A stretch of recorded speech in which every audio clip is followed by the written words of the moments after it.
सस्ते वाले दाल मसाले स्वाद हुआ बेकार। MDH की हल्दी मिर्ची धनिया करे कमाल। ये रंग दे, ये खुशबू दे, ये तीखा, ये कम पड़े। क्या निराला MDH मसाला।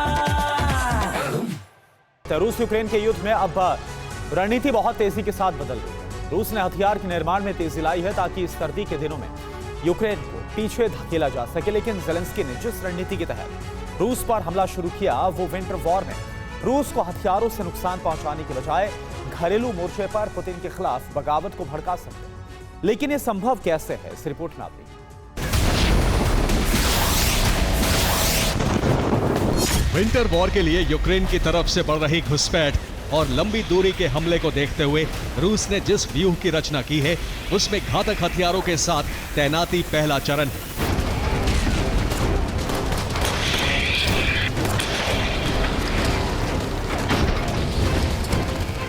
लेकिन यूक्रेन की अटैकिंग पैटर्न से जो संकेत मिल रहे हैं, वो रूस की सैन्य तैयारी से भी घातक है। ज़ेलेंस्की का वॉर प्लान तय विंटर में घमासान। इस समय रूस पर यूक्रेन ने लंबी दूरी तक हमला करने वाले हथियार लॉन्च करके रूस के अंदर ज्यादा से ज्यादा नुकसान पहुंचाने की कोशिश की है।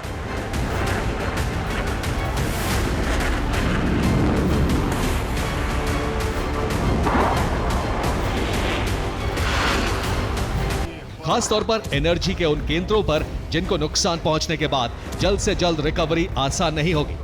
इनमें रूस की दो प्रमुख रिफाइनरी सारातोव और नोवोकोइबिशेवस्क शामिल हैं। इनमें सारातोव रिफाइनरी में गैसोलीन, डीजल और दूसरे 20 से ज्यादा ज्वलनशील ईंधन का उत्पादन होता था, तो वहीं दूसरी तरफ नोवोकोइबिशेवस्क रिफाइनरी में भी गैसोलीन, डीजल और कई दूसरे प्रकार के ज्वलनशील ईंधन बनाए जाते थे।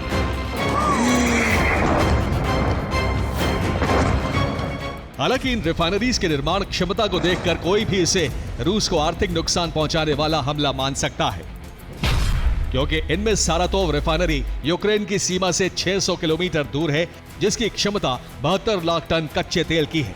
तो वहीं नोवोकोइबिशेवस्क रिफाइनरी यूक्रेन की सीमा से 1000 किलोमीटर दूर है, जिसकी क्षमता 88 लाख टन कच्चे तेल की है, जिस पर हुए हमलों को रूस के युद्ध लड़ने की क्षमता बढ़ाने वाले ईंधन की आपूर्ति नष्ट करना माना जा सकता है।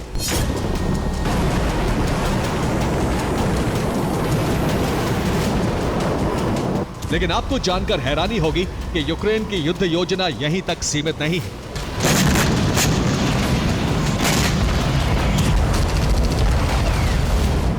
रणनीति है पुतिन के खिलाफ रूस के अंदर मोर्चा खुलवाना।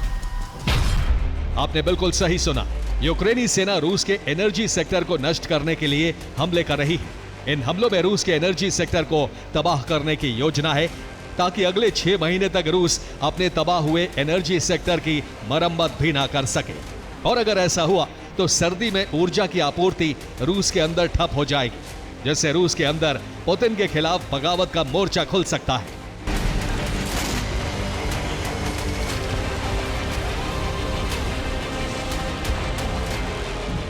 और ऐसा इसलिए होगा क्योंकि सर्दी में रूस के अंदर ऊर्जा की खपत सबसे ज्यादा होती है, जिसकी आपूर्ति ना होने पर पुतिन के खिलाफ आक्रोश फूटना तय है।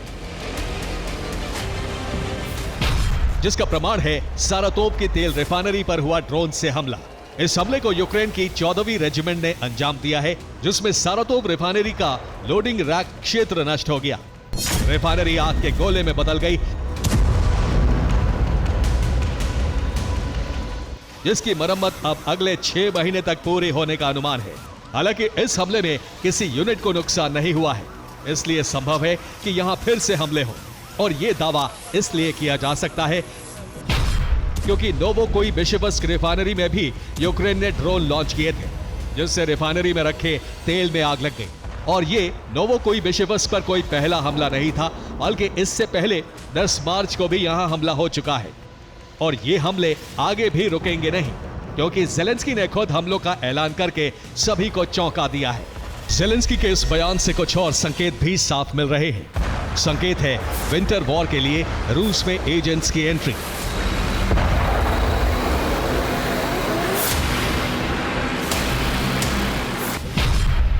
यानी रूस पर हमलों के बीच यूक्रेनी एजेंट घुसपैठ करेंगे, लेकिन ये एजेंट्स रूस के अंदर बैठकर हमले नहीं करेंगे।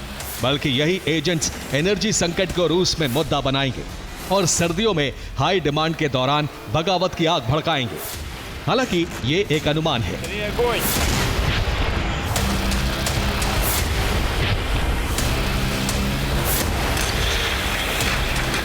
लेकिन ये अनुमान पुख्ता इसलिए माना जा सकता है क्योंकि जिस पैटर्न में यूक्रेन के हमले जारी हैं, वो अनुमान को खुद पुष्ट करते हैं। रोस्तोव क्षेत्र में यूक्रेन ने 8 से ज्यादा शहरों पर ड्रोन हमले किए हैं। कुर्स्क में भी यूक्रेन ने 19 FP2 कामिकाज़ी ड्रोन दागे हैं, जिसमें रूसी मरीन कोर की 810वीं ब्रिगेड का ठिकाना नष्ट हो गया।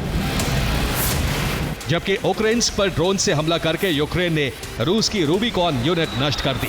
हालांकि इसके अलावा भी यूक्रेन ने रूसी सेना को टारगेट बनाकर भीषण हमले किए हैं, जिसमें उसे सफलता भी मिली और यूक्रेनी सैनिक रूस की सीमा के दिशा में आगे भी बढ़ गए, जिससे साफ पता चलता है कि जल्द ही धमाकों के साथ रूस में घुसपैठ होने वाली है।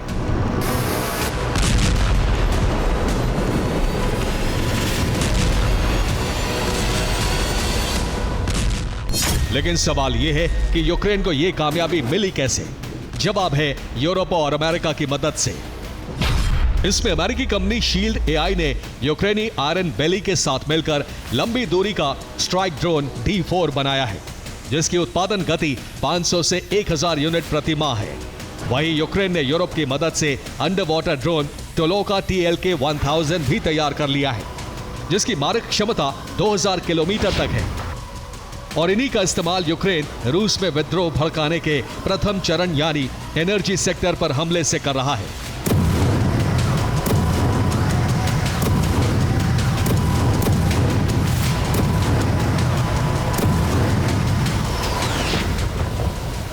जिसका जवाब रूस ने अभी दिया तो नहीं है, लेकिन हथियार निर्माण की बढ़ाई गई गति बता रही है कि पुतिन यूक्रेन को उसके मकसद में कामयाब नहीं होने देंगे। Bureau report, TV9 Bharatvarsh.